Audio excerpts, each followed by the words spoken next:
Hey everyone, welcome back to the channel. If you're a returning member, it's great to see you again. If it's your first time here, welcome. Great to see you and great to have you as a part of our community. Welcome, welcome, welcome. Alright, so really quickly before we start, this is our weekly shout out series. We do this every Saturday. Find artists that are living in the little cracks of YouTube or other social medias, and I find artists that I respect, admire, and are doing cool things but aren't getting the attention that they deserve, and we shout them out here on the channel, try and get them some momentum on their channels and their careers. If they have a website, we show you that. So that's what this is about. And before I get into the shout out, I really quickly want to address David. We did a follow-up on David last week. He's a longtime member of the community, and I mentioned that he was doing art challenges. He did a Picasso one a while back, and now he's got a cool one revolving around music. I don't want to get into it now, but I will put the link in the description there. It's a cool challenge, and if you want to be a part of it, check that out and go be a part of that challenge, okay? So to start out with a follow-up shout-out, this is a guy that I found when I first started out on YouTube, which wasn't that long ago, but he was one of the first guys that I found that really caught my eye, and he's going to benefit greatly from us having the images and the videos now, because his work is impossible to describe with words. What he does, I call it like a hybrid technique. He uses like a spray paint, and he lays down the foundation of his work with the spray paint, and then he goes over it with brushes. So it gives this effect of the main focus of his work is almost has this like really smooth airbrush kind of effect from the spray paint, and then he'll go and follow up with a physical brush and really get refined details in there. So he's got the kind of the best of both worlds kind of thing, the smoothness and the texture of the spray paint, and then also the detail of the actual paintbrush.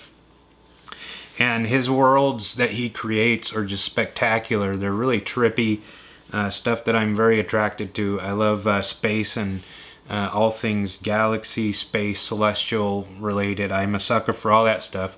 And one of my favorite movies of all time is Kubrick's 2001 Space Odyssey. It's an absolute masterpiece, and for some reason when I look at his work, it always reminds me of that movie, because his worlds are just so fantastical. They're not like normal space pieces or whatever, but they're just otherworldly is the best word I can use to describe them. They're like these fantasy worlds, and I love looking at his work. It kind of takes me away every time I see one of his pieces.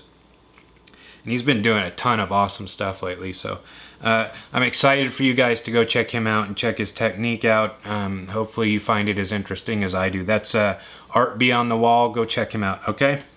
And then starting out for the regular shout out, we've got Accio Artwork, another artist with some great galaxy work. It's something he incorporates into a lot of his pieces.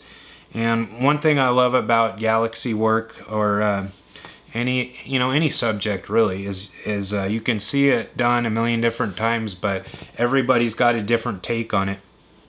And I love seeing all the different ways that people approach it. I've not seen two pieces that are exactly the same, and that's one of my favorite things about the celestial kind of work.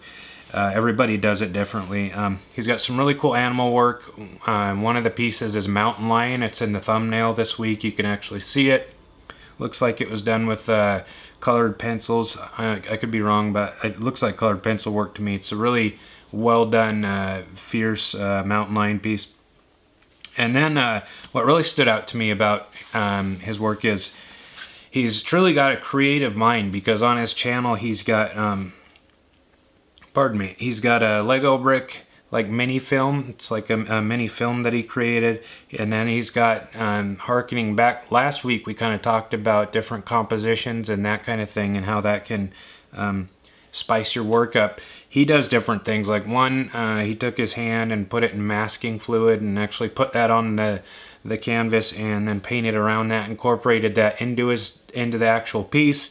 And then in another one he did excuse me, he did it's like a big paintbrush, and he did the stroke like this, and then the work only exists inside the stroke. So like all of those things to me are really stand out. It's a way to make your work you know, different and unique, and it's a very creative, original approach, and those kind of things will always make your work stand out among other stuff. So he's got some really cool stuff going on there. Check him out. All right, that's Accio Artwork. And then next we have Luke, and Luke, I apologize, I was going to have Luke in last week, but as I'm doing more of these shout outs, I'm starting to kind of figure out how I want to do them, what I want them to be. And part of that is I'm seeing in all of these people I talk about little places where I want to interject and kind of make a point. Like last week we talked about Abby and her overcoming her fears to do put her stuff out there, and that I wanted to make that point last week about how we all have that fear and that kind of thing. So I kind of went over a little bit last week, a little bit longer than I thought I would, so I wasn't able to get Luke in, but I'm going to have him in this week. And so here we go. He's got some really cool pencil work, some really nice animal work, a cool, really nice Jack Russell Terrier piece that I like, and I believe that's in the thumbnail too. A really nice cat piece, and he's an up-and-coming artist, so go show him some attention and some support. And if I say I'm going to have you in a certain week and you don't end up getting in that week, it's not a personal thing. It's just because I went over talking or whatever, I got busy, but you know, I'm a man of my word. If I say I'm going to get you in the video, you'll be in the video, okay? So everybody go check out Luke Hanlon. Okay, so next we have Jessica Benson. Jessica I found quite a while ago as well. Another one of those people that I found out when I first started doing YouTube, and I'm really happy that we have her on. She has a really fantastic color palette, and as we should know by now, I am absolutely in love with color. I see art in terms of color. That's how I relate to it, because so much of my work is color also. And her palette that she uses is extremely impressive. She has very really vibrant colors, really rich colors. She saturates the color in her pieces really well, which makes it really strong and powerful and bold. And in particular, she uses purples and magentas, and you know, all the things in between, the pinks and all that fit into that little part of the color wheel or whatever. She uses those colors extremely well, and that's something a lot of people I don't see in their work. I don't see those kind of colors very often, and I use them very heavily in my work. The magentas and the bold purples, they're really powerful colors, and they have quite an impact in a capable artist's hands. And that's one of the things that I see across all of her work, is she has a fantastic use of, you know, bold purples, reds, magentas, and, you know, everything in between. And it really lays a nice rich foundation for the color in her work. And I'm very impressed. And then she's got one piece in particular. It's called, let's see, it's a deer piece, and it's called By the Light of the Moon. And it's a deer with antlers, and it's in the thumbnail. You can see it should be here now too, where you can see her palette on full display there. And it's one of those pieces I'm sure we all can relate to, you know, seeing a piece and then connecting with it immediately. And that's how I felt about this piece when I first found it. And here pretty quickly I'm going to go and buy myself a print, put my money where my mouth is when I tell you guys to support me and support the other artists, and go ahead and do that myself, because I love to have a copy of that in my own studio. She's very talented. She's got some cool Disney characters, a lot of diverse subject matter that she does, but love the way she uses color. Okay, so go check out Jessica. All right. Next we have Denise at the Painted Palette Life. What stood out to me about Denise's work is that she's got a super unique approach. I'm sure most of you are familiar, but if you're not, she uses a palette knife for most of her work, and I'm sure, like I said, you've all probably seen these, but they look like those little trowel deals that you dig up soil with, kind of. They're triangular, and then they have the handle, and it's one of those tools that reminds me of, you know, like the old days, the old masters, and I associate them with traditional artwork, and you don't see a lot of people use them these days outside of art school, or at least I don't. And so I really appreciate how she uses it. She does portraiture and all kinds of other work, but what the knife does is, and Bob Ross, you know, everybody, you know, loves Bob Ross. He used to do his happy trees, you know, with the palette knife, and he used the palette knife a lot. But what it does is you can build it up. There are different techniques, but you can build it up on the side of the palette knife. You build up your paint and your values, and then you can scrape it onto the canvas, or you can brush it on. But the way Denise uses it, and this is what I absolutely love about her work and how she does it, is she builds like these really thick textures on top of the canvas, where there are just layers of this paint, and it's got a lot of depth to it.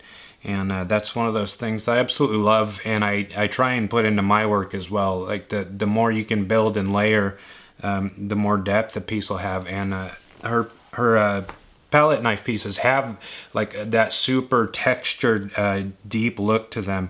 And then also worthy of note is the level of detail she's able to get with the knife. When you look at it, it's a fairly blunt looking tool, but if you know how to use it correctly, you can do a little more nuanced technique stuff with it. And she's obviously she knows what she's doing, because the level of detail that she's able to get into her work, especially the portraits that I see with the knife, is just really impressive. So it's definitely cool. It's a cool process, and her work is fantastic. So go check out Denise, okay?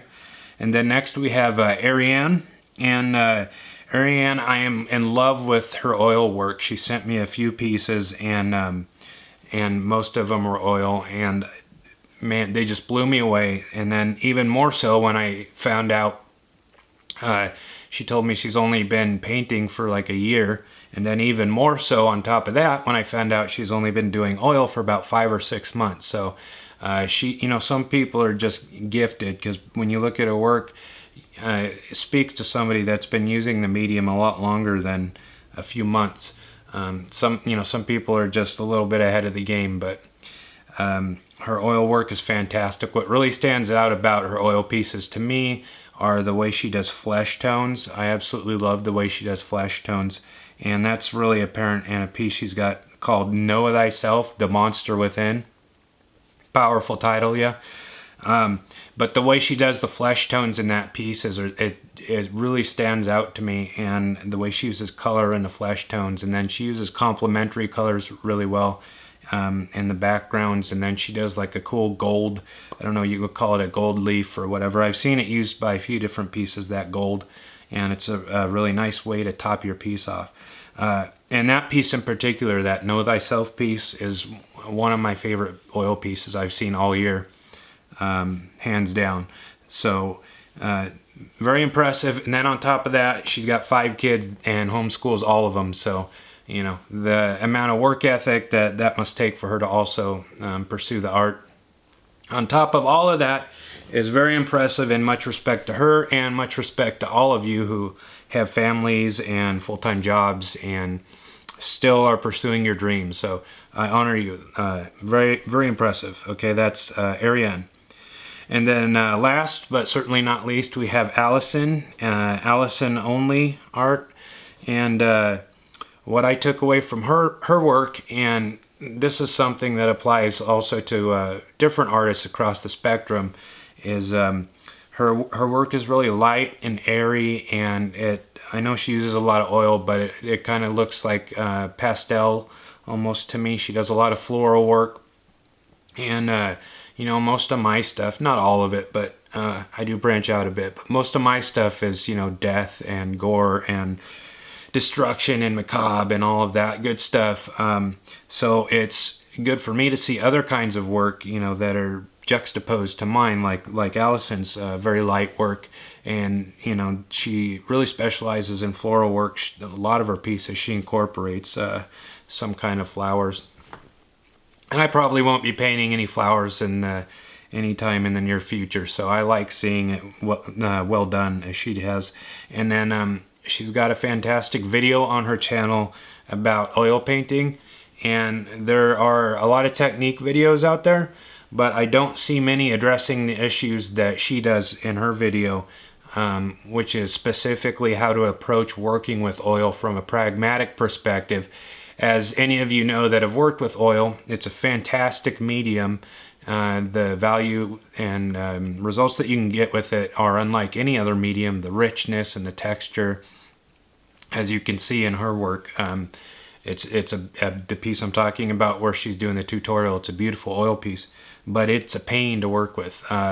It's messy, it gets everywhere. You've got to know how to cut it, you know, with linseed oil, and you know, how long to wait before you varnish it, and you know, all of that kind of stuff that if you haven't worked with oil before and it's not very intuitive to know all this stuff, you have to learn it. She addresses a lot of these issues directly in her video, so very helpful information. Also, she goes over some drying agents and things like that, how long to wait between layers. All really important and valuable information, especially if you haven't worked with oil before or haven't worked a lot with it. Highly recommend you go see that video. I might link to that also in the description, directly to that video. And very talented, another talented artist, so go check out Allison, guys. Alright, so I think that's going to be it for the week. Again, always appreciate your support. Always go support all of the artists. Check out their websites, buy the prints, contact them if you're interested in a commission, all of that good stuff, and support me as well. I appreciate that. Lots of cool stuff coming up, lots of exciting stuff, getting ready for our show in about a week and a half. My wife comes home tomorrow, and lots of good stuff happening, guys. So I appreciate all your support, and until next week. All right, later.